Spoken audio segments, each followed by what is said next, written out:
Imagine you own some Tesla stock and this morning it jumps 10% in value. It's kind of tempting to sell it and snag some of those profits. So you open up your Robinhood app, you punch in your order, and you're just about to swipe up and confirm that sale. But what if I told you that if you waited one more day to make this sale, you could avoid taxes on your profits? This magical tax avoiding strategy is called long-term capital gains, and you can take advantage of it. Thought the only tax avoiding moves were for the uber rich, didn't you? Well, in this video, I'll lay out capital gains and how you can make tax season 2022 just a little bit better. So hit that like button and let's get started.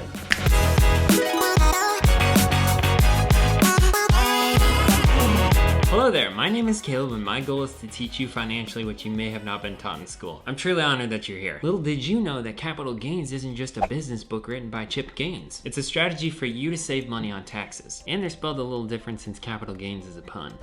Well done, Chip. There are two types of capital gains, long-term and short-term. Though it varies a bit with the type of asset, long-term capital gains is generally applied to assets that are held for longer than a year before being sold. Now, short-term capital gains is for assets that are held for 1 year or less. Short-term capital gains is actually taxed at the same rate at which your normal income is taxed. If you're married and you're making $80,000 combined per year, then you're in a 12% tax bracket. Thus, your short-term capital gains rate is 12%. Long-term capital gains has brackets based on your income as well, but they're lower overall. And the reason for this is to encourage long-term investing. Up to $80,000 in profit, the long-term capital gains rate is 0%. The long-term capital gains brackets are 0%, 15%, and 20%, where 20% is for a couple that makes $496,600 in a year. The nice thing is that long-term and short-term capital gains don't apply to things like 401ks and IRAs. That gives even more motivation for long-term investing. In our example earlier, what we didn't mention is that your Tesla stock had been held for exactly 1 year. So this is gonna be fun, the sun is shifting a lot. If sold in 1 year or less, the profits on that stock would be taxed at the 12% short-term capital gains rate. Oh, nice, the sun's out again. But wait one more day and it's taxed at a 0% rate. In the last year, Tesla stock has increased $557.20. That's a 466% increase. So even if you had one Tesla stock, waiting that extra day would save you $66.86 in taxes. If you had 10 Tesla stocks, you'd be saving 10x that. Now really quick, we gotta thank our sponsor, your imagination. I like to say imagine this in my videos because it makes my job a lot easier. Then instead of me taking the time to film something, you just create the video in your head. Like this, imagine a world where taxes wasn't even a thing. Imagine putting all your untaxed money into a swimming pool filled with chocolate milk. Imagine starting a business of chocolate milk swimming pools. Imagine the liabilities of chocolate milk swimming pools. All right, imagine we ended this analogy. Now, capital gains doesn't work the same way for all assets. Collectibles, for example, like coins, are taxed at 28% regardless of your yearly income. Homes are another thing that lie under a separate set of rules. Capital gains can be avoided on homes if 1, your home was your primary residence for 2 of the last 5 years, and 2, your profits from your home sale don't exceed more than $250,000 as a single person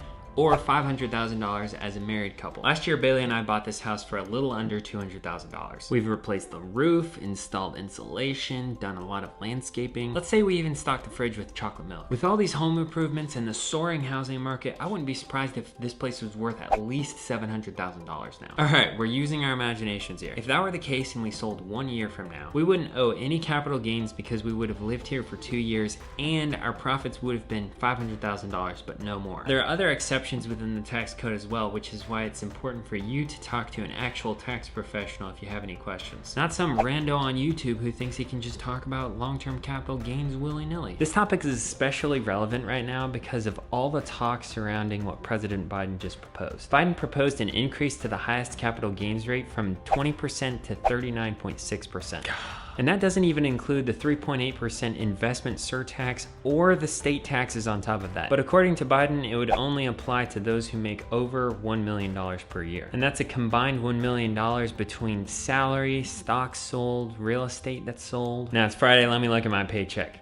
Yeah, that's not gonna be a problem. That's right, in the vast majority of situations, this wouldn't directly affect your taxes. Now, most certainly you would be impacted indirectly because every economic change makes an impact on people as a whole in one way or another. But in my research, I found several interesting points regarding this proposed increase. The first is this. According to the Tax Foundation, an independent tax policy organization, when capital gains rates increase, the actual income that the United States government sees from capital gains decreases. And that actually makes makes sense because of the second piece of information that I found. According to the Wharton Business School, this may not affect taxes gathered by the US government nearly as much as the president mentioned. You can't say that changing policy won't also change behavior. Humans are very much consequence-driven decision makers. In my case, if gas prices go up, I'm gonna find ways to drive less and carpool more. Taxes are the same. As CNBC News put it, Wharton researchers, however, believe that once an increase in the capital gains rate is passed, wealthy Americans would simply avoid selling stocks and other investments. In addition to this, capital gains can be coupled with capital losses in order to decrease a tax bill. So those who do sell would sell very strategically. For example, if stock values are lower than when originally purchased, those can be sold in order to balance the gains from, say, a real estate investment that was also sold. As a result, the US government would see even less in capital gains taxes. It's important to remember that these are all decision-based. As John Rico, the director of policy analysis at the Penn Wharton budget model said, capital gains is a discretionary tax. It is not like taxes you pay on income.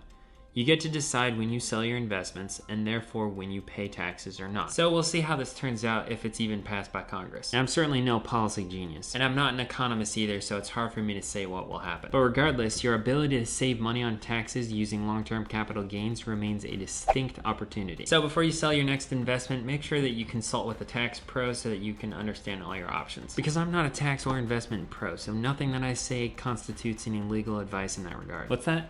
Oh, okay, that's good. That satisfies legal. Make sure that while you're talking to a tax professional, you at a minimum hit the like button, subscribe button, and notification bell, because that may have the biggest impact on your taxes of anything in this video. In the meantime, remember, money doesn't have to be confusing. You can control it. Well, Bayla and I have to take our high mileage car to the mechanic now so that they can do a general look over some issues that are happening, because I'm not mechanically inclined enough to figure out what's going on. Just because I'm an engineer doesn't mean that I'm a mechanic. You know why I haven't sold this? Because it's an investment. I don't want to pay long-term capital gains. I'm actually done now.